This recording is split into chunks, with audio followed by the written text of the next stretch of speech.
Welcome everybody to the webinar on COVID-19 diagnosis. I'm happy to see how many people from how many different countries registered for that webinar. I know we are all live in critical times. Most of us work from home, as I do, and many people are infected and are still going to be infected. Many people die. So I think it's a good idea to discuss this publication supporting a faster triage of COVID-19 patients by the use of hematology and CRP. My name is Alfons Krug, as you know. I would like to start with some organizational matters. All participants will be muted, otherwise there is lots of disturbing background noise. In case you have a problem, please use the chat function, write a chat. Thomas, who always supports me in these webinars, will try to provide you some direct help. The webinar will last for about 15 to 20 minutes. Please ask questions. The way to ask questions is via the chat function. There is a button with a question mark, and just press this button, and then there will a text field will open, and you can write down your questions. We will have a final point at the end where we summarize the question and will answer them. If there is not enough time, latest we will send an email to you and answering all the questions. So let's get started. My name is Alfons Krug. I'm at the New Business and Marketing Development Department of Human Diagnostics. I joined the company about 10 years ago and have 29 years experience in developing medical and diagnostic systems. First of all, I would like to discuss with you this disclaimer, just to make transparent where the information comes from. It's not my or our human ideas. It's a summary of the literature we studied for you and on this new disease, COVID-19, because it is just a very new disease and an unknown virus. The publications are all preliminary, let's say, yeah? And there is lots of literature, and but most of these publications are not peer-reviewed, so we need to find what is common sense up to now and what not. We will discuss about this triage, but nevertheless, we ask every lab, every country, every clinician to adapt this triage we present now to the local situation, because in the end you are responsible by yourself. The SARS COVID-2 COVID-19 patients, the source, the reason is this virus infection by a virus called SARS-CoV-2. SARS stands for Severe Acute Respiratory Syndrome. CoV stands for coronavirus, and the 2 for the second coronavirus. The coronaviruses are a big family of viruses, and we had already 2 outbreaks. The first one was on the Middle East respiratory syndrome, and the second one on SARS. We heard this before, and now we have a new pandemia. I think everybody knows about it, COVID-19. This started in Wuhan in China end of last year, and it's a new disease and an unknown because of an unknown virus. The incubation time in average is between 3 to 7 days. Infection pattern mainly from person to person and mainly by droplets. At high risk are elderly people and people with a low immunity state. Symptoms: we have the common symptoms, which are fever, tiredness, dry cough, and in The severe cases have high fever, pneumonia, of course, because it's a lung disease, and difficulty to breathe. The bad news is currently there is no single effective drug or vaccine available. Therefore, we have this global pandemic. As I mentioned before, the virus first appeared in Wuhan, a city in the Hubei region in China. And as you see, on 2nd of April, China had in total 82,000 confirmed cases, infected patients. Most of them, almost 70,000, just came from this Wuhan, Hubei area, from Wuhan. You can imagine if you have let's say, this is a month's time, so in a few weeks' time, there had been 60,000 infected people, newly infected people, confirmed cases. That means there had been at least 100,000 decisions to be made which patient to treat and which ones are not to treat. The WHO clearly recommends you have to confirm COVID patients by a PCR technology. PCR is not easy because of the sample collection. You have to transport the samples on cold chain. During a massive outbreak, the capacities are everywhere limited. 60,000, or let's say in the end 100,000 decisions to be made are not possible in one city like Wuhan and in one outbreak area based on PCR. Therefore, there must be something else. WHO now supports also the testing with the serological testing by ELISA, but this is for the immune status. That means antibody tests will come later and become more and more important, but not for the early diagnosis in the early phase, where we have to make decisions whom to isolate and which people still can go home. And this cannot be done by antibody. Therefore, we need the PCR at the moment. Cell culture, this is not something, or sequencing is not something which is possible in a short time. So we see there is a dilemma because PCR will not work on all this, it will not work in an outbreak area where we have a big crisis and 100,000 patients will show up at the hospitals. Even in China, in the Wuhan area, where they built it up, this hospital in just 10 days, which was unbelievable, but even this hospital covers only 1,000 beds. So they could treat, let's say, 2,000 people in 2 weeks' time, but not 100,000. Therefore, then decisions need to be made which people can be hospitalized and which people need to stay home.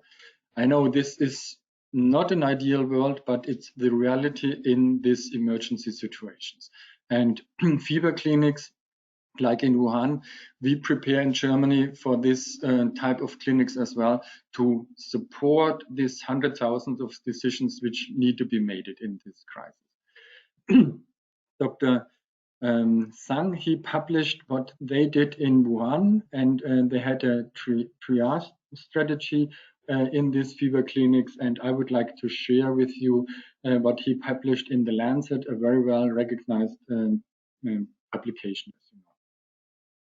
This is the decision-making tree in this Lancet publication, and I will now show you the upper part, so the first decisions of this flow chart on a bigger scale.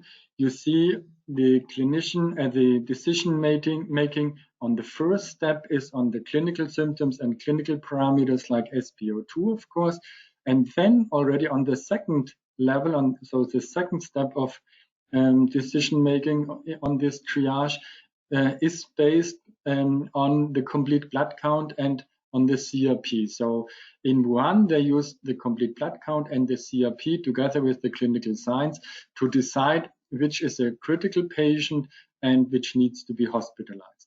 Interestingly, the lymphocyte count showed up to be a prognostic parameter, and there is a critical value of 1,100 per microliter. And if the patients run below this lymphocyte count, they are severe. They have a prognosis of a severe patient. While if the value is above 1,100, the publication, and not only this publication, shows there is there will be a mild prognosis, and people can stay at home, let's say. CRP was used as well. A moderate increase is indicating a virus infection. Okay, as I mentioned already, it's a very young disease and unknown, and we have to understand how it acts and how our body reacts to it. And this publication says that the virus acts on the lymphocytes itself. That means I think we can compare it to the situation of an HIV patient, where the HIV patient attacks the CD4 cells, and therefore CD4 cell counts are low on HIV patients.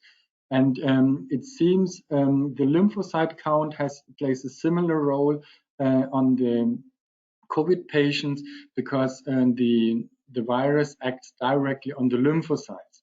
Interestingly, the neutrophils are high because they rise up according to the immune response, but the lymphocytes, they become low, and it's described as a functional exhaustion of the lymphocytes in the COVID patient that I found on this publication.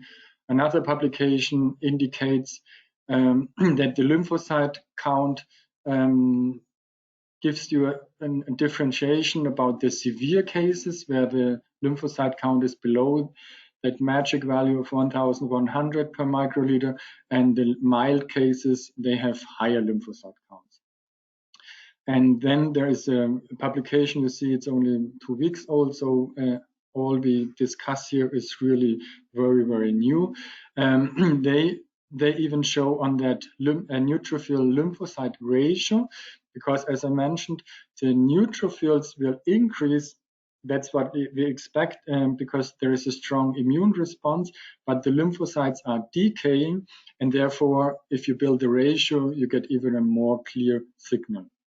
Nevertheless, they also cite that the lymphocyte count is helpful in the early diagnosis, for the screening, for that decision making, which patient goes in, needs to be treated, which patient can stay at home, and for the diagnosis of the treatment of that patient. So prognosis and therapy success, let's say, can be monitored by lymphocyte count. You might think, well, why the people in Germany care about, or these human people care about a triage built up for a situation in Wuhan. What you see here is that's the German triage, let's say, and this was developed by the University Hospital of Munich. You know, we had our first patients in the area of Munich, and they published it in the Deutsche Ärzteblatt. That's the official organ of our medical professions. Let me show you. Let me look into this triage, and again, I'm looking in the first steps of that triage. You see, it's very similar to the Wuhan triage. They start with the clinical symptoms and clinical parameters. We have the respiratory frequency, and we have the arterial saturation. And on the second step already, we have here the full, the 5-part IF count. We have the CRP, LDH, PCT, and the D-dimer.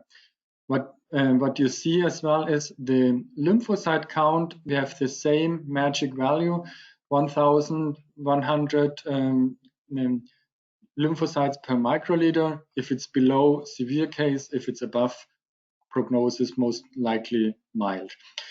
We have a full 5-part IF, because it's important to have the neutrophils and the ratio neutrophils to lymphocytes, as we learned before. We have the CRP, LDH, PCT, and D-dimer. And what you see on the German triage is that the D-dimer plays a a bigger role, let's say, as in the Wuhan triage. The dimer is already used, let's say, on the third level of this triage decision. And what they publish in here as well is that this summary of parameters, 5-part diff, CRP, LDH, and so on, they are not only used for that early screening, but also for the control of the therapy success, and even for the decision when to release the patient from hospital. So you see, these kind of decision-making trees on simple or easy, rather easy, accessible parameters play a role not only in Wuhan, they play also a role in Germany, and we build fever clinics as they did in Wuhan to be prepared for that massive outbreak and make decisions for 100,000 of patients.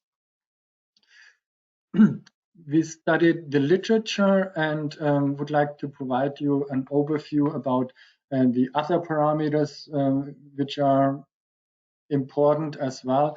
And there we found a publication on IFCC, and this is a summary on 12 publications, and give us an overview on which parameters play a role and are shown, let's say, on various publications and from various countries. Again, we see the decrease of lymph count, that's everywhere. We see the increase on the neutrophils, that's the immune response. In bold, we see parameters which are mentioned in most of the publications on this screening publication. And we see the LDH is increased. That's a tissue damaging marker, let's say. Therefore, there is no surprise that it's increasing, but it's a good indicator as well. We see the D-dimer, discussed it already. That's a parameter which is going to rise if we have an activation of the blood coagulation system. Again, tissue damage. We have the C-reactive protein, it's increased, and indicating a severe viral infection, maybe also co-infection, bacterial co-infections. And we have the interleukin 6. There is lots of publication on the cytokine storm, which is in the end causing the pneumonia, so interleukin 6 increased as well. Let me summarize the webinar already. The lymphocytes play the central role in that triage. There is the value of 1,100 per microliter. If it's below, it's a criteria for hospitalization of the patient, because the prognosis will be a severe prognosis, severe illness of that patient. The decrease of the lymphocytes is a clear early warning indicator for a severe and critical cause of COVID-19 patients in adults. The CRP increased value above the 5 milligram per liter, which is the normal value. Again, a criteria for hospitalization of the patient, early warning as on the lymphocytes, but here we have the cutoff value. And there are other indicators like interleukin 6 indicating and being an early warning for severe cases, COVID-19 patients. We would like to support you also in a faster triage of COVID-19 patients. We prepared a fact sheet which you can download from our homepage. You see this decision-making tree is shown and explained. We of course have the analyzers to measure the lymphocytes, and we have the reagents to determine the CRP values, clinical chemistry, or rapid tests. We also provided 2 more fact sheets. One fact sheet on all the clinical chemistry parameters and indication whether it's going up or shown going down in severe cases, so you can even differentiate, and a fact sheet on the hemostasis and especially on the dimer, which might help you to introduce the dimer in your labs, or because it's not that common in many countries yet. These are the sources where we retrieved our information from. It's WHO, it's International Statistics, and it's this IFCC publication I mentioned. So you can use the downloads and study in more detail. We provide you also a list of literature which we used in this webinar. All these publications are accessible freely in the internet. I did not find any COVID-19 publication yet which could not be downloaded and read in full text. Any questions so far, Thomas? Let's take a look at the chat function. There were two questions coming in. I would start with the first question coming in from Mohammed El Zain. He is asking about the COVID-19 rapid tests, which Human provides. He wants to know if these rapid tests are CE certified, and if they are, how he can get the CE certification, as well as the price and the delivery time. Yeah. The rapid tests are CE certified, IVD CE certified. Price and delivery, he would need to ask his international sales manager responsible for his area. Our salespeople for sure will help him and provide this information. We can send him the CE certificates in an email later on, no problem. Okay, and the other question coming in from Ore Ifedayo. With the close down of major logistics, how can he easily get the reagents to their clients attending from Nigeria? Well, it's true there is limitations on sending out products.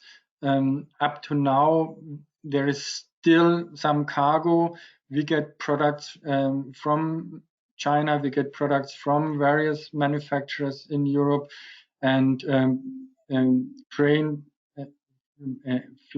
boats, everything is still running. So, and transportation of products is still possible. Even transportation of people is very limited.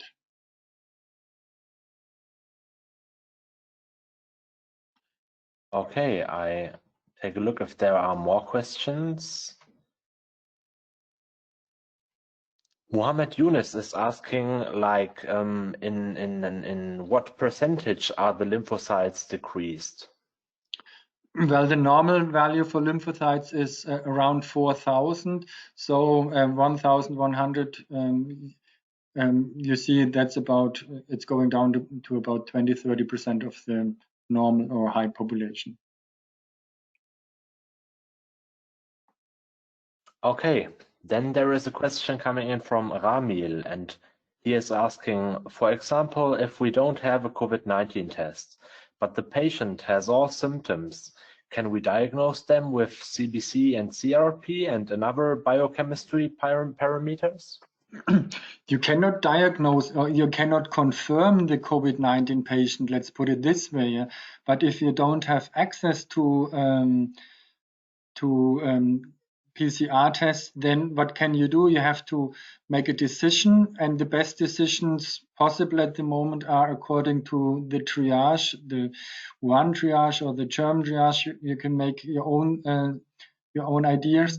And then you have to hospitalize, isolate the patient, and treat them for the 14 days. And then most likely he will be, the immune system will have fight it against the virus, and he should be healthy again. Yeah. So in the first slides I showed you, you saw that in China, for example, from the 80,000 patients, almost 40,000 are already treated and healthy again. So 2 weeks, 3 weeks, 4 weeks time, you will be through if it's not a severe case.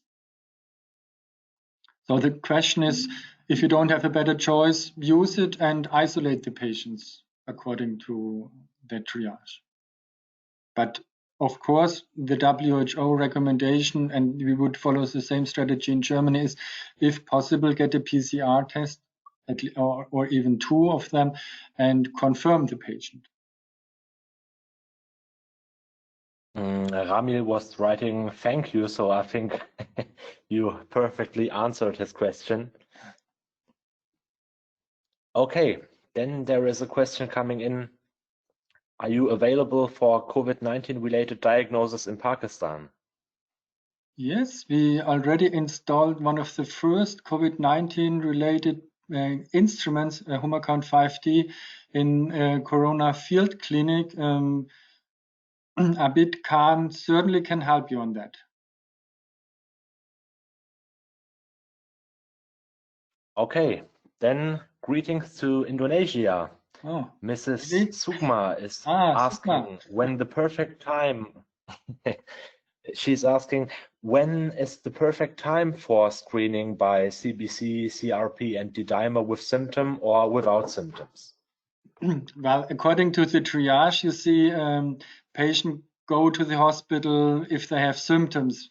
Patients without symptoms will not go to the hospital. Yeah, so there, therefore, the start is the symptoms, and then you would do the triage based on lymphocytes and CRP.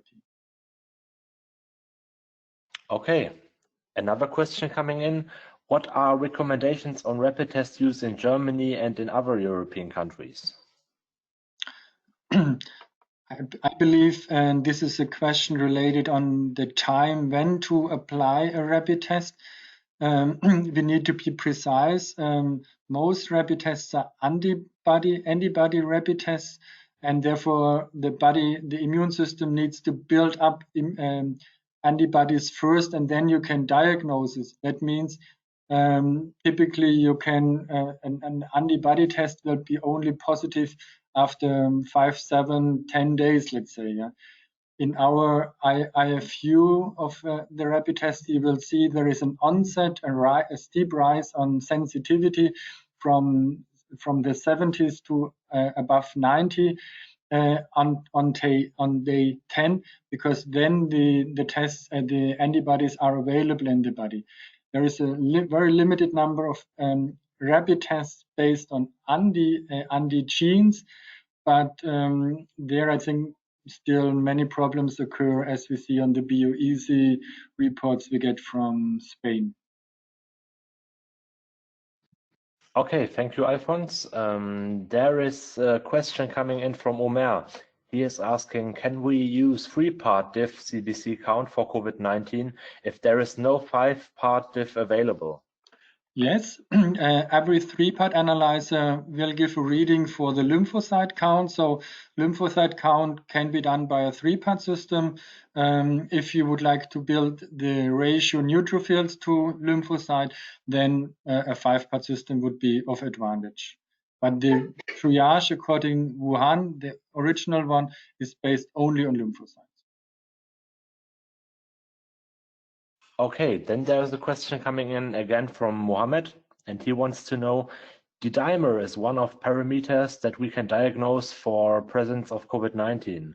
How is the increase of D-dimer? What is the percentage of increasing? That's not my specialty. Good question.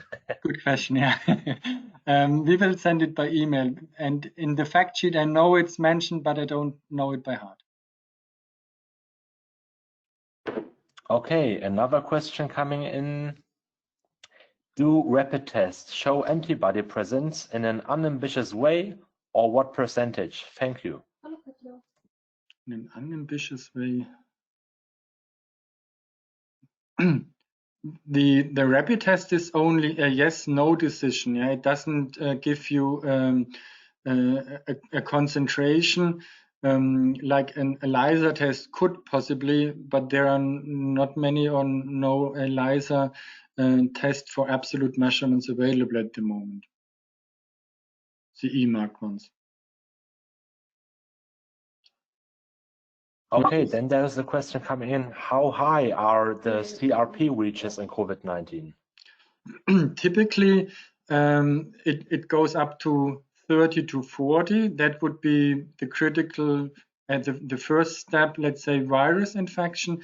But in many patients, and if it becomes severe, then the CRP values go into the heaven, let's say, really.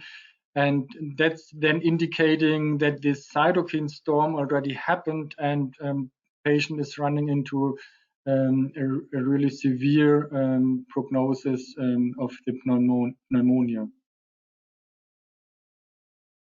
But if it's already 30, 40, you should be hospitalized. Okay, then there is a question coming in. Is there any difference for agglutination in CRP and HS-CRP? Well, agglutination is a rapid test, just saying yes, no. That's only an indicator for the value is above 5 milligram per liter.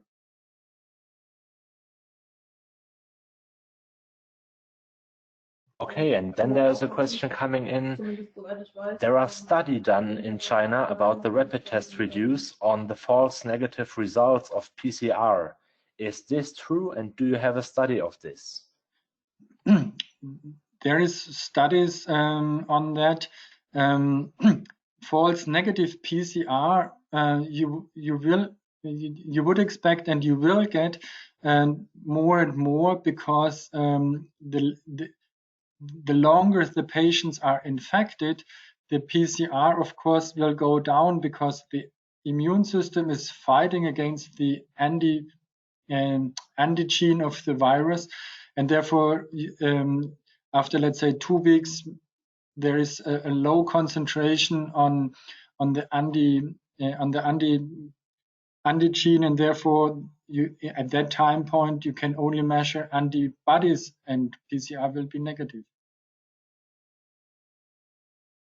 Okay, thank you, Alfons. Then there is a question coming in. Does CLIA give a better diagnosis than ELISA when it comes to COVID-19? That's too early. The tests are not even really evaluated. There is no scientific evidence for the one or the other. Sensitivity might be higher. That's what you would expect for CLIA, but there is no data on that. Okay, a question coming in from Galia. The question is, do we know how long the immunity is lasting? We have the first patients got infected in December last year, so they are immune, let's say, now 3 months. And but nobody did studies whether these patients lose their immunity, yes or no. There is no data on that. Okay, then there is a question coming in from Anna. She is asking, could you send me this presentation? I think we will send it in a follow-up email, right? Yes, we do so, as usual. Thanks, Thomas. Okay, let's see if there are any other questions. News.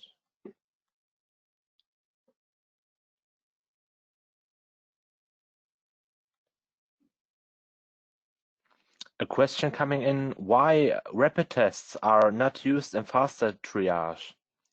Are our corona kit recommended from WHO? Fast triage means a patient and freshly infected patients come to a fever clinic. At that time, a rapid test, an antibody rapid test will not be sensitive, because the antibodies are not available yet in the body. Our immune system needs to fight against it. And WHO recommends antibody tests, but only for serological reasons, to see whether a patient has achieved immunity, yes or no. So the triage cannot be made on a rapid test. the triage, you have freshly infected patients, and you need to decide whom to hospitalize, and their hospitalization means which patient will have a prognosis for a severe severe disease and not a mild disease, COVID-19 disease. That's already the decision, and the others, both of them most likely need to be isolated. But the question is whom to hospitalize and who has to stay at home in isolation. Okay, then there were several questions coming in from Marcos Sorin. He is asking related to D-dimer, for example. Marcos, you already sent us an email, I think, today in the morning. I already forwarded it to the responsible department, and I think you will get feedback like at the rest of this day. Coming to the other questions. There is a question coming in.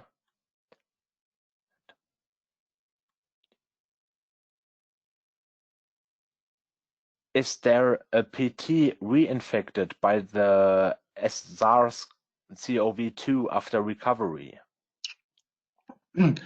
There is no publication showing reinfection, but this doesn't mean anything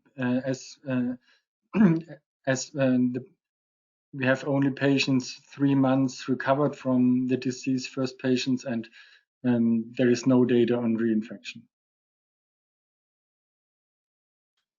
Greetings to Nigeria. There is a question coming in from Tobias, and he wants to know, is it not possible that other diseases may present similar diagnostic data using these diagnostic indicators? And if yes, how will the differential diagnosis be established? I think the interesting point on that triage is that the finding that the SARS-CoV-2 virus attacks the lymphocytes directly. They act on the lymphocytes. That means the normal immune response you have to another virus infection would show a different pattern. The lymphocyte would not be low.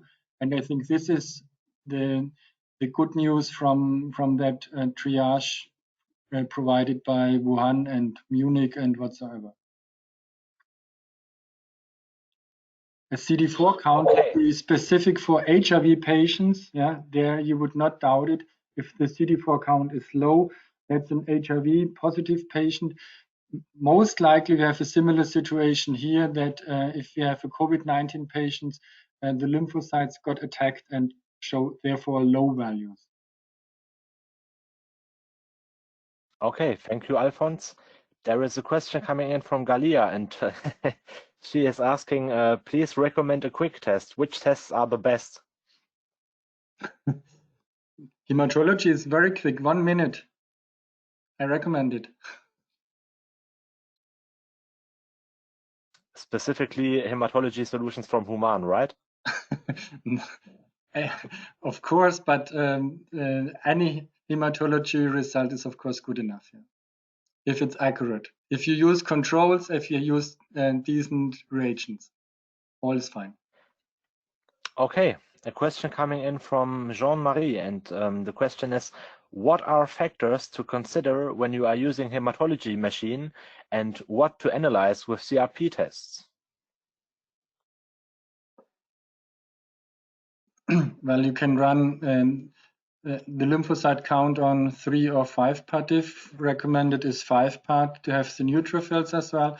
And CRP, there are rapid tests available, not only from human, it's a very common test for clinical chemistry. Okay, then there is a, I have to say, cryptical question, but I try to I think he wants to ask if there is, or is it possible to have a positive IgG result and a negative IgM result?